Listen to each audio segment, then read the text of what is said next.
بسم اللہ الرحمن الرحیم لا یؤمن احدکم حتی اکون احب الیہ من والدہ وولدہ والناس اجمعین۔ اب اور بیان کیا ہو کسی سے تیری مدحت، یہ کم تو نہیں ہے کہ تو محبوب خدا ہے۔ اب کون اترے گا کوئی آیات کی تہ میں، قرآن تیری خاطر ابھی مصروف سنا ہے۔ السلام علیکم فرینڈز، آج کا ہمارا موضوع عشق رسول علامہ محمد اقبال پر ہے۔ آج ہمارے ساتھ ایک ہمارے مہمان موجود ہیں جن کا نام عثمان انور ہے، اور جن کی وجہ سے ہمارے اندر شاعری علامہ اقبال کی شاعری کو سمجھ کر پڑھنے کا جذبہ پیدا ہوا۔ وہ اپنی حقیقی زندگی میں علامہ محمد اقبال کو اپنا پیر و مرشد سمجھتے ہیں، اور ان کے کلام کو سمجھنے کے لیے انہوں نے فارسی زبان بھی سیکھی۔ یہی وجہ ہے کہ اللہ تعالیٰ نے انہیں دین دنیا میں بہت کامیابی عطا فرمائی۔ جی علی، آپ بالکل صحیح کہہ رہے ہیں۔ عثمان انکل ایک ایسی شخصیت ہیں جن کی وجہ سے ہمیں شوق ہوا کلام سیکھنے کا علامہ محمد اقبال کا۔ اور آپ کو بتاتا چلوں، میری اور عثمان انکل کی یوم ولادت بھی ایک ہی دن ہے، 12 دسمبر کو۔ تو آئیے اب ان سے ان کا تعارف پوچھتے ہیں۔ ایان اور علی، بہت شکریہ آپ کا، جزاک اللہ، میرے تعارف کا، میرے انٹروڈکشن کروانے کا آپ کا بہت شکریہ۔ ابتدا میں علامہ اقبال کے شعر سے یہ ایک آغاز کروں گا کہ میری نوائے شوق سے شور حریم ذات میں، غلغلہ ہائے العما بت کدائے صفات میں، تو نے یہ کیا غضب کیا مجھ کو ہی فاش کر دیا، میں ہی تو ایک راز تھا سینہ کائنات میں۔ نحمدہ ونصلی علی رسولہ الکریم، اما بعد، فاعوذ باللہ من الشیطان الرجیم، بسم اللہ الرحمن الرحیم۔ خرد مندوں سے کیا پوچھوں کہ میری ابتدا کیا ہے، کہ میں اس فکر میں رہتا ہوں میری انتہا کیا ہے۔ خودی کو کر بلند اتنا کہ ہر تقدیر سے پہلے خدا بندے سے خود پوچھے بتا تیری رضا کیا ہے۔ آئین جواں مرداں حق گوئی و بے باکی، اللہ کے شیروں کو آتی نہیں رو باہی، اور دارا و سکندر سے وہ مرد فقیر اولا ہو جس کی فقیری میں بوئے اسد اللہی۔ اے طائر لاہوتی، اس رزق سے موت اچھی جس رزق سے آتی ہو پرواز میں کوتاہی۔ ایان اور علی، آپ کا بہت شکریہ سب سے پہلے تو مجھے ادھر بلانے کا، اور دوسری بات یہ ہے کہ اس میں کوئی شک نہیں ہے، کوئی دو رائے نہیں ہے کہ ڈاکٹر علامہ محمد اقبال 20ویں صدی عیسوی کے ایک بہت بڑے شاعر، مفکر اور عاشق رسول گزرے ہیں۔ علامہ اقبال صاحب کی شاعری بے پناہ خصوصیات سے بھرپور ہے۔ مجھے بڑی خوشی ہوئی جب میں نے ایان اور علی کا جذبہ اور ان کی اس محبت کو دیکھا علامہ محمد اقبال صاحب کے لیے، اور ان کا مجھ سے اس چیز کو پا لینا میری ایک بہت بڑی خوش قسمتی ہے۔ ان کی اور ان کے والدین کی بہت بڑی خوش قسمتی ہے کہ اللہ تعالیٰ نے ان کو اس جذبے سے سرشار فرمایا ہے۔ اللہ تعالیٰ یہ جذبہ ہر والدین میں اور ہر اولاد میں ہونے کی توفیق عطا فرمائے، آمین۔ ایک جو ان کی مجھے چیز بڑی پسند آئی ایان اور علی کی، کہ اللہ تعالیٰ نے ان کو حافظے کے ساتھ ساتھ ایک شوق کی بھی خصوصیت سے نوازا ہے، اور جب ان دونوں چیزوں کا امتزاج بن جائے، شوق کے ساتھ ساتھ حافظے کا، تو اللہ تعالیٰ کی یہ بڑی کرم نوازی ہوتی ہے۔ اللہ تعالیٰ یہ شوق اور جذبہ دونوں کو قائم رکھنے کی توفیق عطا فرمائے، اور سب کو یہ شوق اور جذبہ عطا فرمائے جو ہماری آنے والی نئی نسل ہے اور ہمارے جو والدین ہیں ان کو اس چیز کی توفیق عطا فرمائے۔ مجھے بڑی خوشی ہوئی جس وقت میں نے ایان اور علی سے شکوہ اور جواب شکوہ ایک روانی کے ساتھ سنا، اور اتنا جوش اور جذبے کے ساتھ اور اس طرح سے پانی کی طرح بہتا ہوا جب انہوں نے شکوہ جواب شکوہ میرے سامنے پڑھا، تو میری باخدا آنکھیں نم ہو گئیں، اور پھر اتنا اس چیز کا فخر اور گرو ہوا کہ اللہ تعالیٰ کے فضل و کرم سے علامہ اقبال صاحب کا منشور ابھی بھی ہماری نئی قوم میں، نئی آنے والی نسل میں الحمدللہ اجاگر ہے۔ تو یہ ایک بڑا مجھے ان کے شکوہ اور جواب شکوہ نے امپریس کیا کہ میری ان کے ساتھ پھر ملاقات ہونے کا ایک خواہش پیدا ہو گئی۔ آپ کا بہت بہت شکریہ. جواب شکوہ اور شکوہ کا ہمیں خود بھی شوق تھا, تو اسی طرح آپ کو بھی علامہ محمد اقبال کے کوئی کلام کا بہت شوق ہوگا, کوئی آپ کو بہت پسندیدہ آپ کا, کیا آپ ہمیں بتا سکتے ہیں؟ ضرور ایان, یہ اس میں کوئی شک نہیں ہے کہ جس وقت کسی بھی شاعر کو پڑھا جاتا ہے تو اس شاعر کا بعض دفعہ کوئی ماسٹر پیس شعر آپ کے ذہن میں رہ جاتا ہے اور کھپ جاتا ہے. اسی طریقے سے میں نے علامہ اقبال صاحب کی شاعری تقریباً جہاں تک انتہائی کاوش رہی ہے, میں ایک دفعہ ان کے سارے کلام میں سے گزر گیا ہوں اپنی زندگی میں. اس میں سے کچھ ایسا رہا جو حفظ ہوتا گیا ساتھ ساتھ, اور بیشتر اس میں سے حفظ ہو گیا. اور جہاں تک ماسٹر پیس شعر کی بات ہے تو میں آپ کو ایک حقیقت بات بتاؤں, مجھے یہ کہنے میں قطعاً کسی طرح کا کوئی مغالطہ نہیں ہے کہ علامہ اقبال صاحب کا ہر شعر ایک ماسٹر پیس ہے, اور ان کا لکھا گیا ہر شعر جس وقت انسان جذب و کیف کی حالت میں آ کر پڑھتا ہے تو یوں لگتا ہے کہ جیسے ہر شعر ایک آمد کے طور پہ لکھا گیا ہے. میں نے علامہ اقبال صاحب کا بہت سا کلام پڑھتا رہا, اس میں سے ایک کلام ایسا تھا کہ جس کو پڑھنے کے بعد دل نے اس چیز کی مکمل گواہی دے دی تھی کہ یہ کلام دنیا میں رہ کے نہیں لکھا جا سکتا. یہ انسان جب کسی حالت میں چلا جاتا ہے اس دنیا سے کٹ آف ہو کے, تب ایسا کلام لکھنے کے, ایسے الفاظ کو ترتیب دینے کی انسان میں اہلیت پیدا ہوتی ہے.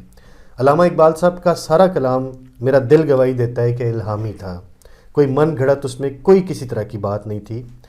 جہاں تک مجھے ان کا ایک شعر, ان کا جو ایک کلام بہت پسند ہے, جو میں نے فرسٹ ٹائم پڑھا اور وہ فرسٹ ٹائم ہی پہلی بار پڑھنے میں نقش ہو گیا, پھر ذہن میں سے وہ کبھی گیا نہیں. اور مجھے یاد پڑتا ہے کہ یہ غالباً چھٹی جماعت تھی, لیکن یقیناً چھٹی یا ساتویں جماعت تھی, اس کے علاوہ کوئی جماعت نہیں تھی. تب کا ایک دفعہ پڑھا ہوا وہ کلام آج بھی میں جب اس کو ریوائز کرتا ہوں, جب میں اس کو پڑھتا ہوں تو مجھے تازہ دم کر دیتا ہے. پھر چراغ لالا سے روشن ہوئے کو ہو دمن,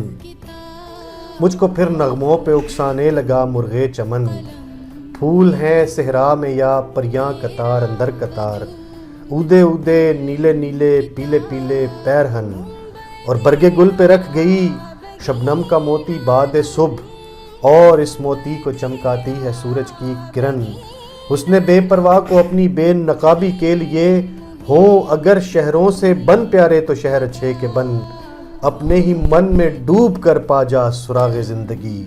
تو اگر میرا نہیں بنتا نہ بن,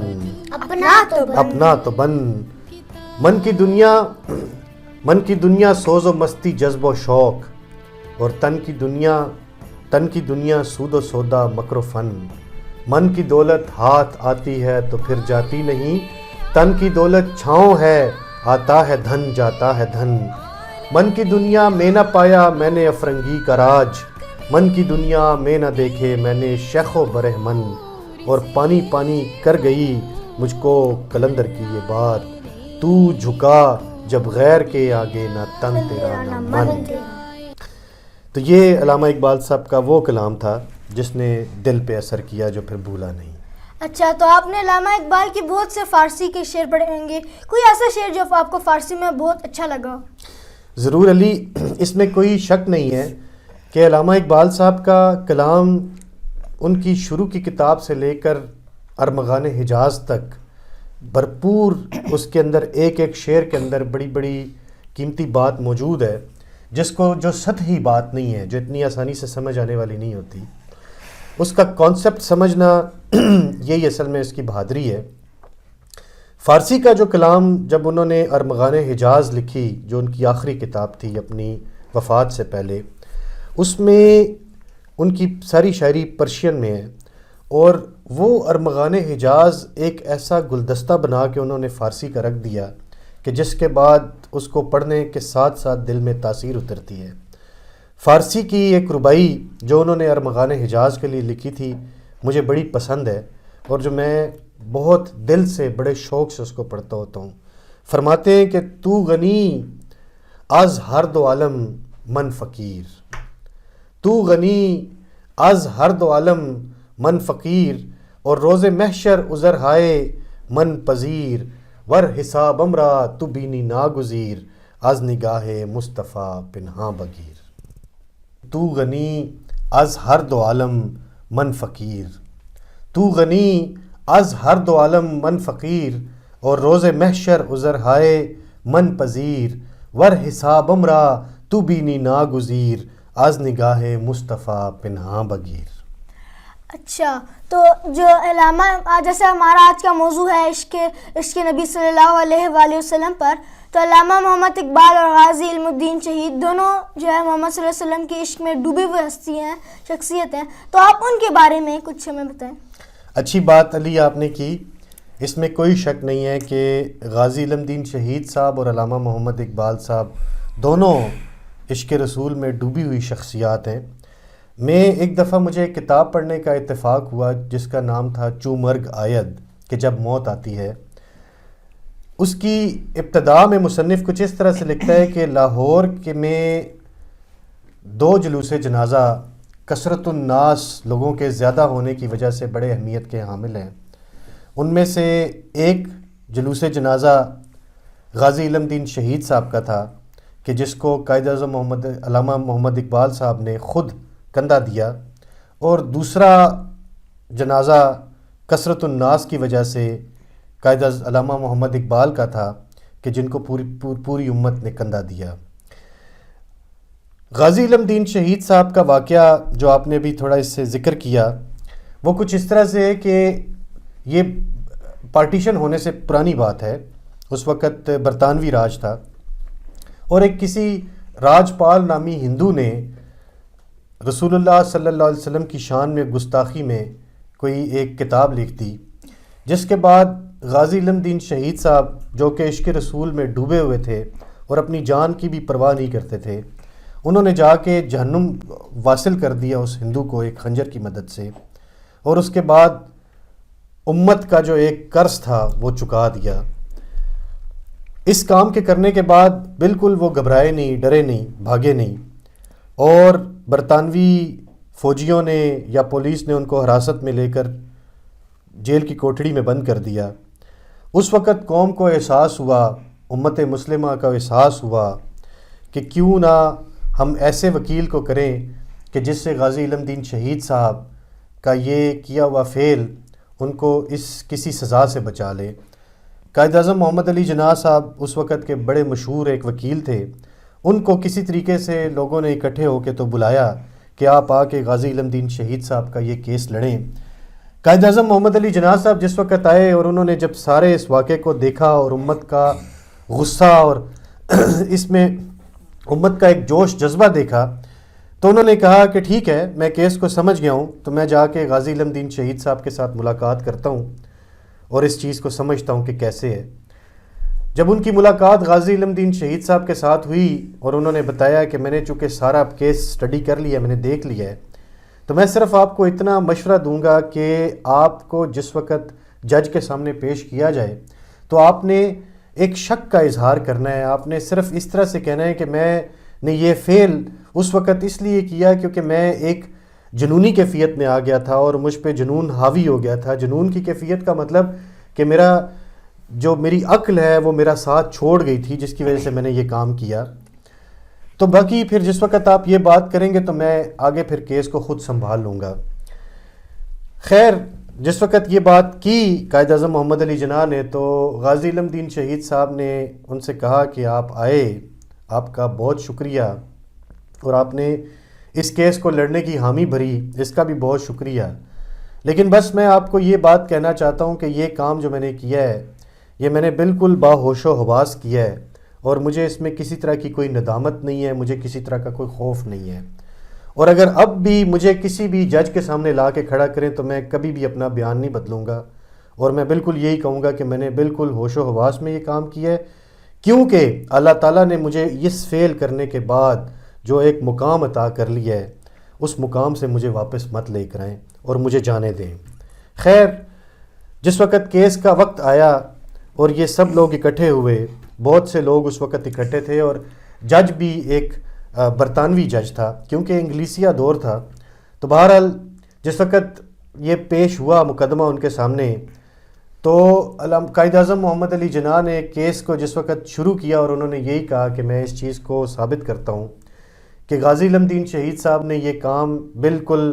اپنے ہوش و حواس میں رہ کے نہیں کیا، وہ جنون کی حالت میں چلے گئے تھے، مذہب کے نام پہ، جنون کے نام پہ انہوں نے یہ جا کے قتل کر دیا،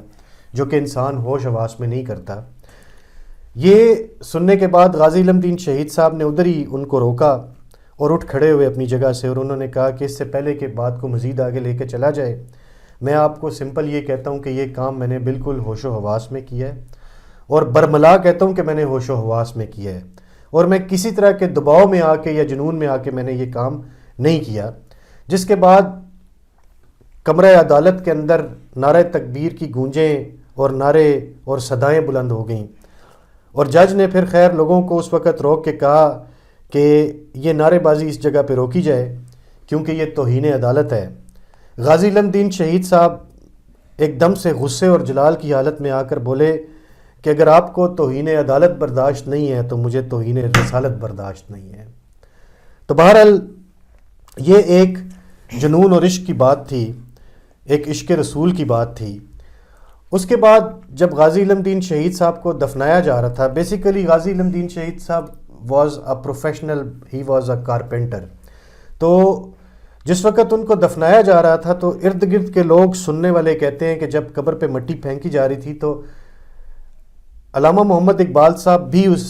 جگہ پہ شامل تھے، اور ہاتھوں سے مٹی پھینکتے ہوئے جس وقت انہوں نے اپنے منہ سے کچھ کلمات کہے جو ارد گرد کے لوگوں نے سنے، اور بعد میں بتایا کہ علامہ محمد اقبال صاحب نے کہا اشک بار آنکھوں سے کہ اسی تے بیساں دے وچ پے رہے ہیں تے ترخانہ دا منڈا بازی لے گیا ہے۔ جی، جس طرح آپ بھی عشق رسول میں ڈوبے ہوئے ہیں، اسی طرح ایک بار ہم نے آپ سے آپ کا کلام سنا تھا غازی علم دین اور علامہ محمد اقبال کے متعلق، تو آپ سے درخواست کرتے ہیں کہ آپ دوبارہ اس کو پڑھیں ہمارے سامنے۔ ضرور ایان، آپ نے مجھے وہ ریمائنڈ کروا دیا، یہ جو میں نے کلام میں نے خود اپنی طرف سے تھوڑی کوشش کی ہے، علامہ اقبال صاحب کے کچھ اشعار پہ تضمین بھی کہی ہے اور کچھ اشعار اپنی بھی طرف سے خود بھی لکھے ہیں، اور اپنی شاعری کی اب بات چل نکلی ہے تو میں آپ کو بتاتا ہوں کہ اپنی شاعری میں نے 2 چیزوں کا ذکر اپنے ہر کلام میں کیا ہے۔ ایک علامہ محمد اقبال صاحب کا میں نے ضرور اپنے کلام میں تذکرہ کیا ہے، آیا وہ ان کی کسی شاعری کے ضمن میں کروں یا ان کا کوئی مصرع لے کر کروں، اور دوسرا رسول اللہ صلی اللہ علیہ وسلم کے عشق کا میں نے ضرور اس میں ہر کلام میں ذکر کیا ہے۔ آپ نے جس کلام کا ذکر کیا ضرور میں اس کو سنانا چاہوں گا۔ تاریخ کے اوراق پلٹتے ہوئے ایک روز، خون میں لپٹا ہوا ایک ورق تھا پرسوز، عاشق ایک لاہور میں زیر زمین ہے، کہتے ہیں کہ نام اس کا غازی علم دین ہے، زیر ہو مسلم یہ ایک فرد ہند کا خواب تھا، گستاخی رسول کا کر بیٹھا ارتکاب تھا، غازی کے لیے بات یہ غیرت کی للکار تھی، انتقام کی اس کے من میں یہ یلغار تھی، تھا سمجھ بیٹھا وہ اس دم گفتگو بیکار تھی، لب پہ تھا اس میں محمد ہاتھ میں تلوار تھی، واصل جہنم کر دیا شمشیر کے ایک وار سے، چکا دیا وہ قرض امت کا تھا جو نار سے، ہنستا ہوا وہ چڑھ گیا تھا تخت دار پر، ہر چند کے وہ مطمئن تھا اپنے وار پر، ایک ہے مسلم حرم کی پاسبانی کے لیے، تاریخ کا یہ ورق باعث فخر ثانی کے لیے، ایک قول تھا جو شاعر مشرق امت کو کہہ گیا، اسی بیساں وچ الجے رے ترخان بازی لے گیا۔ اچھا، تو مجھے جواب شکوہ سے ایک شعر یاد آ گیا جو میں آپ کو سناتا ہوں۔ قوت عشق سے ہر پست کو بالا کر دے،